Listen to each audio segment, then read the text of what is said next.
This is another named tweet. It's called Waging War. And it's on the subject, the wage in question is regarding the female wage gap. So let's touch on waging war. Less masculine people tend to be more agreeable, posing a challenge when they're working to persuade. The strain is evident when they step out of their comfort zone into alpha-like aggression. A focus on people over things can lead to more ad hominem and less substance. So this is a little bit broad, but we'll break it down for you. Less masculine people tend to be more agreeable. So, when you're comparing masculine traits to feminine traits, again, we don't want to speak, just as a disclaimer, for those watching the video, I do not wish to be in any way sexist towards men or towards women. We're not looking to do that here, and we're not looking to judge people by their group or look at group averages and say, well, this is how things are. Everybody is an individual. They have their own merits and flaws and behaviors, lifestyle, and so forth. So this isn't a way of putting people into a box and holding them there. We do not look, on this channel, we do not look at people by their immutable characteristics. And also, it's important to say that men and women obviously both have, and each person is on a spectrum of masculinity and femininity. Masculinity and femininity, I should say. So this, we're talking about less masculine people. We're not necessarily talking about women per se, but women are on average less masculine, so this does apply. So less masculine people tend to be more agreeable. And being more agreeable is not great when you're trying to negotiate. When you're trying to, for example, get a raise or get a job. Being agreeable has its applications. There's certain places where you do want to, pace your audience. If you are looking to persuade, you do want to agree and get on the same page. But in general, being agreeable makes you seem less like a leader, less like somebody that's independent, and somebody that's more, I guess you could say, easy to walk all over. Or, they don't seek somebody that's more agreeable in general, again, generally speaking. They're not looking for any tension. They're not looking for friction. They're looking to just get by. And that can make it harder to negotiate for a better job. Now, again, it's different strokes for different folks. Different employers have different preferences, so on and so forth. This isn't any sort of objective or definitive take on this situation. But generally speaking, femininity, I can't say that word today, folks, is more agreeable. So it is a challenge when they're working to persuade. And it's really hard for somebody that's more subdued and submissive to dial it up, to dial their ego up. That's why I say, you are not your ego. I do have a video on that. Check it out on my channel. On my YouTube channel, you can see that video, and I talk about how you can bring your ego up and down, use it as a tool, and try to separate it a little bit from your identity, because that'll help you a little bit more in the real world when you're looking to negotiate, persuade, and to generally have a better time of things. Being able to separate your ego, accept when you're wrong, like I say in every video, a lot of the things I say here are either objectively or subjectively wrong. We're always learning. We're always continuing. And it's good to be aware of that.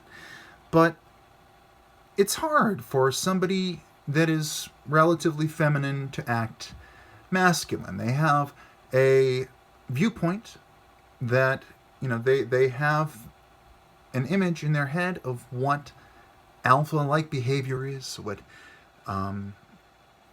what somebody is, it's hard to, it's easy to observe somebody, but it's harder to get the mindset. That's why people, you see it all over the place. There's a lot of positive thinking videos. There's people that talk about how, on Twitter, there's influencers that are like, oh, stop doing this, eat more vitamins, do more exercise, get your self-esteem up. And these are wonderful things. Positive thinking, positive affirmations. But it is pretty evident when somebody tries to, when somebody that has submissive behavior tries to dial it up. If you haven't practiced, you could strain a muscle. You could definitely strain a muscle. And of course, a focus on people over things can lead to more ad hominem and less substance. So this kind of goes into what Jordan Peterson and others have said about people that, women, for example, are more likely to go into fields that involve things like psychology, people, social fields. And more masculine individuals, men, are likely to focus more on things. So when I say, feminine, a focus on people over things can lead to more ad hominem, I'm talking a little bit about dialogue and debate. Less substance, more emotion. Being a little bit more emotional could be seen as a feminine attribute. Again, if you disagree with any of the things I'm saying on this topic, please do leave me a comment below with your thoughts and observations, criticisms, and accolades alike. Being less agreeable is considered a masculine trait and feature. And that's why, men are just a little bit less agreeable. They're a little, in some ways, more stubborn. They're more set in their ways. Try getting a man like me to take directions, right? I know where I'm going. So it can be a challenge.